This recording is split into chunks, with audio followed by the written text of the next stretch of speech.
नमस्कार, मैं हूँ पॉलिटिक्स बाबा और लक्षद्वीप और मालदीव की जो बहस चल रही थी, वो बहुत आगे तक बढ़ चुकी है और एक देश दूसरे देश के खिलाफ हो रहे हैं, समर्थन में आ रहे हैं। देखो, पहले तो क्या हुआ था कि सरकार तो सरकारी बात कर रही थी कि ऐसे बोला कुछ मालदीव के मंत्रियों ने हमारे प्रधानमंत्री के लिए कुछ अपशब्द कहे जो उनको नहीं कहना था। तो पहले तो यहाँ तक थी बहस, फिर आम लोगों के बीच में आ गई कि हमारे प्रधानमंत्री को अपशब्द बोलने पर वो ट्विटर पर ट्वीटों की बाढ़ ला चुके थे कि आप ऐसे कैसे बोल सकते हो हमारे भारत के लिए और हमारे प्रधानमंत्री के लिए।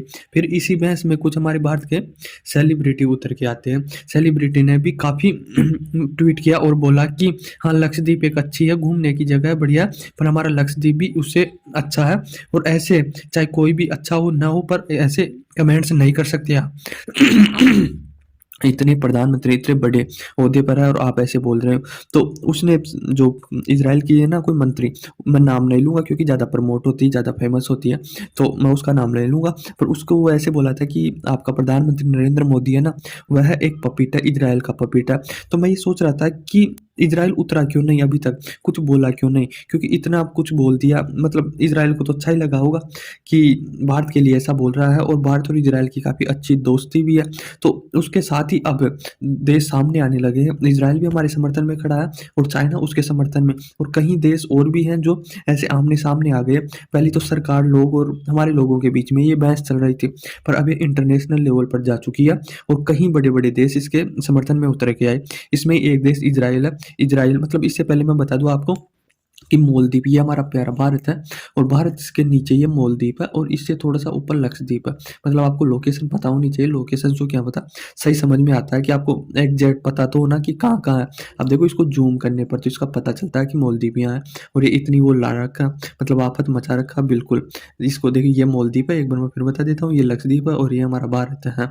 ये अब मैं बता देता हूँ, इजराइल इसके समर्थन में उतर के आ गया, भारत के समर्थन में, क्योंकि मंत्री ने इसे बोल ही दिया था कि अब तुम्हारा नरेंद्र मोदी इजराइल का पपीट है। तो उसमें इजराइल ने बोला है कि जो पहले तो टूरिस्ट को प्रमोट किया है, भाई लक्षद्वीप बहुत अच्छा है और ये इस बहुत अच्छा हो सकता है अगर इंफ्रास्ट्रक्चर अच्छा हो मालदीव में। और मालदीव में 1100 करोड़ का बजट पास भी कर दिया भारत सरकार ने।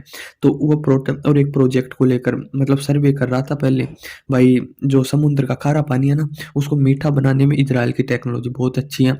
तो उसको मतलब प्रोजेक्ट को इजराइल को दिया गया था कि वो सर्वे कर रहा था। पर अब इजराइल ने कन्फर्म कर दिया है कि ये प्रोजेक्ट कन्फर्म हो गया और इसको हम काम कल से ही शुरू कर देंगे, इसका बहुत जल्द से जल्द स्टार्ट होगा और ये प्रोजेक्ट हम ही करेंगे, ऐसा कर दिया। अब इसके पीछे कारण यही है कि मालदीव्स और इजराइल की बिल्कुल नहीं बनती है। अभी इजराइल और हमास का युद्ध चल रहा है ना, तो वह ये मालदीव है, मुस्लिम कंट्री है, और मुस्लिम कंट्री होते हुए ये हमास को प्रमोट करते हैं। तो इजराइल ने एडवाइजरी भी जारी की थी अपने टूरिस्ट के लिए, भाई आप घूमने वहाँ पर ना जाएं, क्योंकि वहाँ पर खतरा हो सकता है, मालदीव पर आप पर अटैक हो सकता है एज ए इजराइल नागरिक, क्योंकि पूरा मुस्लिम देश है ये मालदीव है। तो इस प्रकार से इजराइल को तो उतरना ही था। देखो, हमारा दोस्त था, पर दोस्त के पीछे एक दुश्मन भी है मालदीव उसका, तो वो खुल के सामने आया है, कोई वो नहीं बोला। अब इसके साथ ही चाइना हमारे विपक्ष में उतर के आ गया। जो मोहम्मद मोइज जुन है ना, ये प्रो चाइना है, चाइना की वजह से यहाँ वहाँ के राष्ट्रपति बने हैं, तो चाइना को तो उतर के आना ही था। और अभी 3 दिवसीय यात्रा भी चाइना में कर रहे हैं ये मालदीव के राष्ट्रपति, तो इसको उतर के आना ही था। तो चाइना ने चुनाव भी इसके साथ ही जीता था और भारत विरोधी बोल रहा है चाइना। चाइना ऐसा बोला कि भारत सरकार को ऐसा नहीं करना चाहिए, ये छोटा देश है और इसको मतलब टूरिस्ट में इफेक्ट नहीं करना चाहिए। अब देखो, ये तो अपनी अपनी रणनीति है, आप किसको रोकोगे? हमारा प्रधानमंत्री हो कि हमारे नागरिकों को कोई नहीं रोक सकता देखो टूरिस्ट के लिए। पर जो डिप्लोमेसी है ना भारत की, जो राजनीति है और जो प्रधानमंत्री को ब्रांडिंग करनी आती है ना, बहुत खतरनाक तरीके से आती है। चाइना और मालदीव बैठे बैठे रह गए, मतलब देखते रह गए, उन्होंने कुछ ना बोला मालदीव के बारे में, ना चाइना के बारे में, ना कुछ, और सारा टूरिस्ट को मतलब शिफ्ट कर दिया लक्षद्वीप की ओर। क्या बोले कि गए लक्षद्वीप, कुछ फोटो खिंचाए और सोशल मीडिया पे डाली और ये बहस स्टार्ट हो गई। इसमें लक्षद्वीप का तो क्या गया, क्योंकि वहाँ पर तो पहले भी नहीं जाते थे टूरिस्ट और अब भी नहीं जाते हैं। तो अब मालदीव्स के जो जाते थे ना, वह कई फ्लाइट है और कई होटल बुकिंग हो गए और वह जो टूरिस्ट मालदीव जाते हैं वह लक्षद्वीप जाने लगे। तो लक्षद्वीप को काफ़ी फ़ायदा हो गया। और जो लक्षद्वीप है ना, वह भी ऐसी काफ़ी खूबसूरत जगह, बस वहाँ पर इंफ्रास्ट्रक्चर है ना टूरिस्ट का, वो थोड़ा कम था, तो वह अब अच्छा करने लगे। तो इस प्रकार के मालदीव अब देखो भारत को ऐसा नहीं है कि मालदीव जितना बना नहीं सकते या उससे अच्छा टूरिस्ट नहीं बना सकते। वह 1 महीने में या 15 दिन में खड़ा कर सकता मालदीव जितना स्ट्रक्चर, जो भी टूरिस्ट ईस्ट का। पर जो ना मेन प्रॉब्लम क्या है कि ये मालदीव है। अब चाइना ना इसको मतलब दाना फेंक रहा है और ये मछली है, ये मालदीव, और ये फँसेगी चाइना के जाल में, कर्ज के जाल में फँसेगी। और ये मोइज़ुन है ना, ये मतलब लोन लेने ही गया। अब इनसे चुकाया नहीं जाएगा, चाइना का लोन किसी से नहीं चुकता। अगर चुकाने भी लगते हैं ना तो चाइना ही फँसा देता है और उसे चुकाने नहीं देता, क्योंकि वो उसके दाब-दबाव में लेता। और दाब-दबाव में लेगा, लोन चुकाएगा नहीं, तो फिर ये अपना जो भी काम करता है मालदीव में करने लग जाएगा और मालदीव में करेगा तो भारत की सिक्योरिटी को काफ़ी नुकसान होगा, क्योंकि ये मालदीव है ना भारत के बगल में ही है।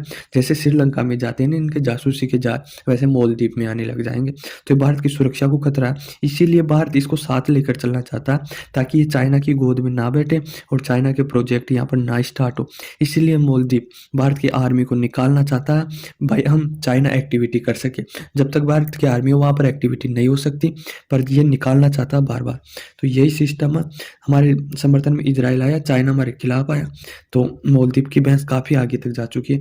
आई होप आपको समझ में आया होगा, और हम यही चाहते हैं कि मालदीव चाइना के जाल में ना फँसे, कर्ज के जाल में ना फँसे। इससे मालदीव को भी नुकसान है और भारत को भी नुकसान है, पर चाइना इसको दाना फेंकेगा और ये फँसेगा। तो आई होप आपको समझ में आया होगा। धन्यवाद।